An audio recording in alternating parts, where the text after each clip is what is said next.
বছর থেকে শুরু হলো আমার ষষ্ঠী পুজোর উপোস। কারণ আমার ষষ্ঠী ঠাকুর তো চলে এসেছে।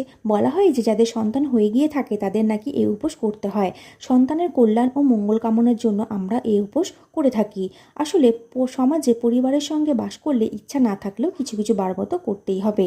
বছরে অনেক রকম ষষ্ঠী পুজোর উপোস থাকে, যেরকম নীল ষষ্ঠী, অশোক ষষ্ঠী, চাপড়া ষষ্ঠী, দুর্গা ষষ্ঠী ইত্যাদি। তো সেরকমই আজ ছিল নীল ষষ্ঠীর উপোস। সেই জন্য সকালবেলা আমি আমার কাজকর্ম সব কিছু সেরে একটা নতুন শাড়ি পরে পুজোর জোগাড় করছিলাম। তারপর পেটুকে খাওয়াতে বসি। ও আর খাবে কি, ও তো ফোনের দিকে দেখতেই ব্যস্ত। আসলে ইদানিং ও টিভি আর ফোন খুব ভালো করে দেখতে শিখেছে, আর ওই দিকেই দেখে যাবে। যাই হোক, ওকে কোনো রকমে খাওয়ালাম। খাওয়ানোর পর আমি বেরিয়ে পড়লাম। রাস্তাটা ছিল অনেকটাই দূর, আর আমি গিয়েছিলাম আমার খুড়শাশুড়ি এবং আমার জায়ের সঙ্গে।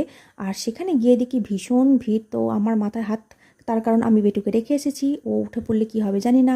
এদিকে আমি পুজোর ডালা নিয়ে রেডি হয়ে আছি। আর ফাইনালি আমরা বাড়ি ফিরি 5টার সময়। আশা করি ভিডিওটা ভালো লাগলো। Thank you.